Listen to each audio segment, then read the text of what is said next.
தங்க நகைச்சீட்டு ஆரம்பம். இன்றே இணைந்து கொள்ளுங்கள். 7வது குலுக்கலில் 5000 பவுண்ட்ஸ் வெல்ல போகும் அதிர்ஷ்டசாலி யார்? Western jewellers. சஹ்ரானை கைது செய்திருந்தால் ஏப்ரல் 21 தாக்குதல் நடந்திருக்காது. நிலாந்த ஜெயவர்தன. மகிழ்ச்சி அடைகிறேன், முழுமையாக ஒத்துழைப்பு வழங்க தயார். மைத்ரி வாக்குறுதி. ரிஷாட்டின் மனைவியின் பெயரில் சுமார் 1000 கோடிக்கும் அதிகமான சொத்து. தொடரப்பட்டுள்ள வழக்கு. சஜித்தின் கேள்வியால் நாடாளுமன்றத்தில் சங்கடப்பட்ட மஹிந்த கொடுக்கப்பட்ட பதிலடி. எம்மிடம் பணமில்லாத போது செலவுகளை ஈடு செய்ய கடன் பெறப்படும் உதயன் கம்மன்பில. கல்வி அமைச்சு வெளியிட்டுள்ள முக்கிய அறிவித்தல். நாடாளுமன்றத்தில் ஸ்ரீலங்கா அரசுக்கு விடுக்கப்பட்ட சவால். புதிய திட்டங்களை வெளியிட்டுள்ள நாமல் ராஜபக்ஷ. உலகில் முதன்முறையாக ஒரு நபருக்கு 2வது முறை கொரோனா உறுதி. வைரஸின் மரபணுவில் மாற்றம். ஒருங்கிணைந்த பயங்கரவாத தாக்குதல்கள் தொடர்பாக அரச புலனாய்வு சேவையினர் தமது பங்கை சரியாக செய்யவில்லை என்று எவர் குற்றம் சுமத்தினாலும் தாம் குற்றமற்றவர் என்பதை நிரூபிக்க தம்மிடம் தொழில்நுட்ப ஆதாரங்கள் இருப்பதாக இலங்கையின் அரச புலனாய்வு சேவையின் முன்னாள் இயக்குநர் நிலாந்த ஜெயவர்தன தெரிவித்துள்ளார். உயிர்த்த ஞாயிறு தாக்குதல்கள் தொடர்பான ஜனாதிபதி ஆணைக்குழு விசாரணை பிரிவின் முன்னிலையிலேயே இந்த தகவல்களை குறிப்பிட்டுள்ளார்.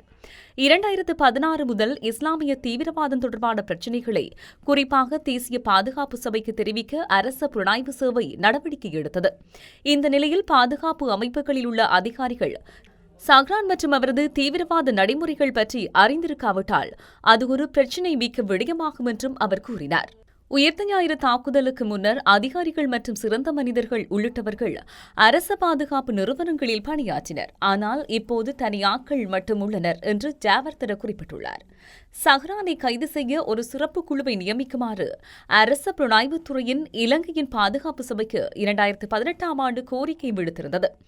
அந்த அடிப்படையில் பாதுகாப்பு சபை செயற்பட்டிருந்தால் சஹ்ரானும் அவரது குழுவும் ஒருங்கிணைந்த பயங்கரவாத தாக்குதலை தடுத்திருக்க முடியும் என்று அரச புலனாய்வுத்துறையின் முன்னாள் பணிப்பாளர் நிலாந்த ஜெயவர்தன சாட்சியம் அளித்துள்ளார். அரசின் நடவடிக்கைகளுக்கு முழு ஒத்துழைப்பு வழங்குவதாக முன்னாள் ஜனாதிபதி மைத்ரிபால சிறிசேன தெரிவித்துள்ளார். இடைக்கால கணக்கறிக்கை மீதான விவாதத்தில் நேற்று உரையாற்றிய போதே அவர் இவ்வாறு குறிப்பிட்டுள்ளார். இதன்போது பேசிய அவர், அரசு துறைக்கான ஊழியர் தொகையை அதிகரிப்பதோடு அவற்றை செயற்திறன் மிக்கதாக மாற்ற வேண்டும். நாட்டின் எதிர்காலத்துக்காக பொருளாதாரத்தை முன்னேற்ற அரசாங்கம் எடுக்கும் நடவடிக்கை குறித்து மகிழ்ச்சி அடைகிறோம். எடுக்கப்படும் நல்ல முயற்சிகள் அத்தனைக்கும் முழுமையான ஒத்துழைப்பு வழங்க தயாராக இருக்கிறோம் என்றார்.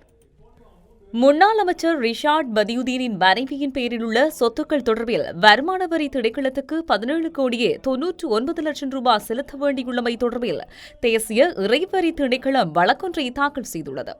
அனுராதபுரம் நீதிவான் நீதிமன்றத்தில் இந்த வழக்கு தாக்கல் செய்யப்பட்டுள்ளது. குறிப்பிடப்பட்ட தொகை இறைவரி திணைக்களத்துக்கு செலுத்த வேண்டியுள்ள போதும் வரி ஏய்ப்பு செய்யப்பட்டுள்ளதாகவே திணைக்களம் இவ்வழக்கை தாக்கல் செய்துள்ளது. ரிஷாட் பதியுதீனின் மனைவியின் பெயரில் உள்ள சுமார் 1000 கோடி ரூபாவுக்கு அதிகமான பெறுமதி கொண்ட சொத்துக்களுக்காக வருமான வரி திணைக்களத்துக்கு இத்தொகையை செலுத்த வேண்டியிருந்த போதும் இது தொடர்பான விளக்கத்தை கோரும் வகையிலேயே அனுராதபுரம் நீதிமன்றத்தில் ஆஜராகுமாறு ரிஷாட் பதியுதீனின் மனைவிக்கு அழைப்பாணை விடுக்கப்பட்டுள்ளது.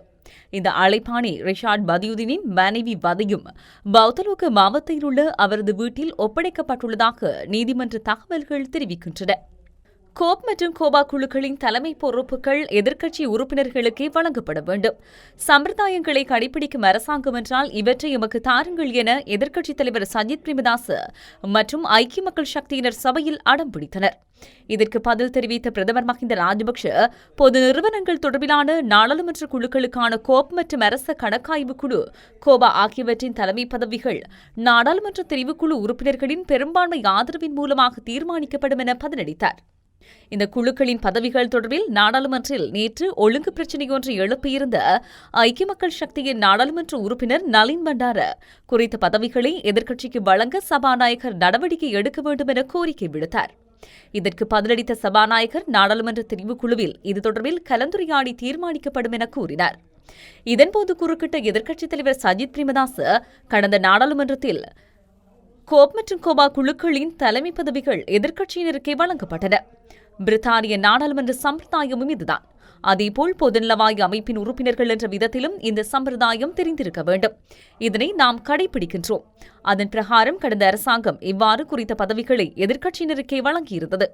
ஆகவே குறித்த இரு பதவிகளும் எதிர்க்கட்சியினருக்கு வழங்க நடவடிக்கை எடுக்கப்படுமா என பிரதமர் பதிலளிக்க வேண்டும் என கேள்வி எழுப்பினார். இதன்போது சபையில் ஆளும் கட்சியின் முன்வரிசையில் அமர்ந்திருந்த பிரதமர் மஹிந்த ராஜபக்ஷ மற்றும் சபை முதல்வர் தினேஷ் குணவர்தன இருவரும் பதில் கூறுவதில் சங்கடப்பட்டனர். இதன்போது பதில் கூறிய சபை முதல்வர் தினேஷ் குணவர்தன, சபாநாயகர் ஆரம்பத்தில் கூறிய பதிலே என்னிடமும் உள்ளது. தெரிவுக்குழுவில் வாக்கெடுப்பு நடத்தி தீர்மானிக்க முடியும் என்றார். மீண்டும் பதில் கூறிய சபாநாயகர், தெரிவுக்குழுவில் இதுகுறித்து கலந்துரையாடி தீர்மானிப்போம் என கூறினார். இதுகுறித்து ஆளும் தரப்பு எம்பியான எஸ்பி திசாநாயக்க கூறுகையில், ரணில் ஆட்சியில் கோபா தலைவராக அமைச்சராக இருந்த லசந்த அழகியவன இருந்தார் என்பதை நினைவூட்டுகிறேன். இது தொடர்பில் பிரதமரின் நிலைப்பாடு என்னவென எதிர்க்கட்சித் தலைவர் சஜித் பிரேமதாச கேள்வி எழுப்பினார். இதற்கு பிரதமர் மஹிந்த ராஜபக்ஷ பதிலளிக்கையில், நாடாளுமன்ற தெரிவுக்குழுவில் இதுகுறித்து தீர்மானிக்கப்படும். சில சந்தர்ப்பங்களில் ஆளும் தரப்பில் உள்ளவர்களும் சில சந்தர்ப்பங்களில் எதிர்த்தரப்பில் உள்ளவர்களும் இந்த பதவிகளை வகித்துள்ளனர். ஆகவே நாடாளுமன்ற தெரிவுக்குழு உறுப்பினர்களின் பெரும்பான்மை ஆதரவின் பிரகாரம் குறித்த தலைமை பதவிகளுக்கு நியமனங்களை செய்வோம் என்றார். அரசாங்கத்துக்குள்ள வளமையான செலவுகளை விடவும் இம்முறை கொரோனா வைரஸ் பரவலினால் பாதிக்கப்பட்டவர்களுக்கான நிவாரணங்களை வழங்க வேண்டிய தேவையும் இருக்கின்றது. எனவே செலவுகளை ஈடு செய்வதற்கான நிதி எம்மிடம் இல்லாத போது அதற்கான கடன்களை பெற வேண்டிய நிர்பந்தம் ஏற்படுகின்றது என அமைச்சரவை இணை பேச்சாளர் உதய கம்மன்பில தெரிவித்துள்ளார்.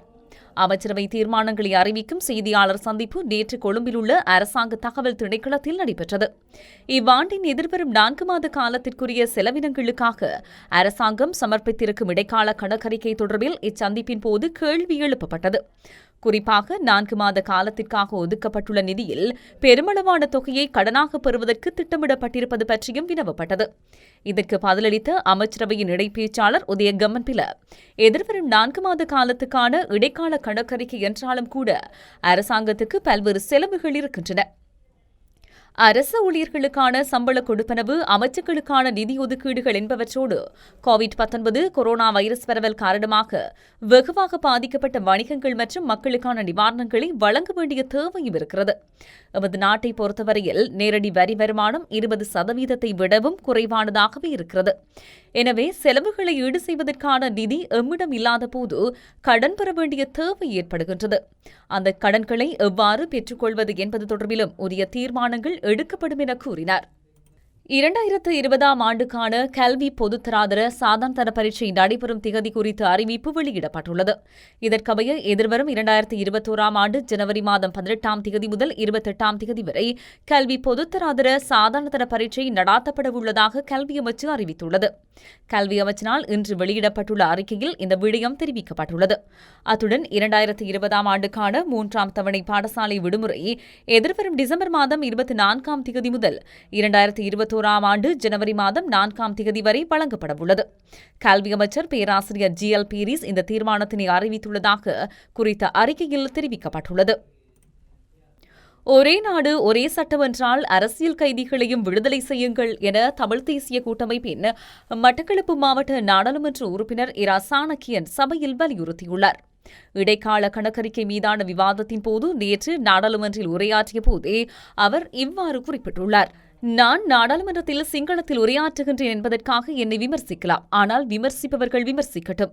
விமர்சனங்களாலேயே நான் வளர்ச்சியடைகிறேன். ஜனாதிபதி கோட்டாபய ராஜபக்ஷ தனது கொள்கை பிரகடன உரையில் ஒரே நாடு ஒரே சட்டம் என்ற விடயத்தினை குறிப்பிட்டிருந்தார். எனவே இந்த இடத்தில் ஒரு விடயத்தினை குறிப்பிட விரும்புகிறேன். யாழ்ப்பாணம் மிருசுவில் படுகொலை சம்பவத்துடன் தொடர்புடைய ராணுவ அதிகாரி பொது மன்னிப்பின் கீழ் விடுதலை செய்யப்பட்டிருந்தார். அதேபோன்று ராயல் பார்க் கொலை சம்பவத்துடன் தொடர்புடைய கொலை குற்றவாளியும் பொது மன்னிப்பின் கீழ் விடுதலை செய்யப்பட்டுள்ளார். அப்படியாயின் ஒரே நாடு ஒரே சட்டம் என்ற கொள்கையின் கீழ் சிறைச்சாலையில் தடுத்து வைக்கப்பட்டுள்ள தமிழ் அரசியல் கைதிகளும் பொது மன்னிப்பின் கீழ் விடுதலை செய்யப்பட வேண்டும். சிலர் எவ்வித குற்றச்சாட்டுகளோ அல்லது விசாரணைகளோ இன்றி தொடர்ந்தும் தடுத்து வைக்கப்பட்டுள்ளனர். இப்படியெல்லாம் தமிழ் மக்களுக்காக நான் பேசுகின்றேன் என்பதற்காக என்னை இனவாதி என எண்ணிவிட வேண்டாம். நான் ஒன்றும் இனவாதி அல்ல. நான் கண்டியிலேயே கல்வி கற்றேன். எனக்கும் அதிகளவான சிங்கள நண்பர்கள் இருக்கிறார்கள். இதேவேளை இந்த நாட்டில் தமிழ் தேசிய கூட்டமைப்புக்கு ஒரு வீழ்ச்சி என்று சொல்லப்படுகிறது. ஆனால் எங்களுக்கு 10 ஆசனங்கள் கிடைத்திருக்கின்றன.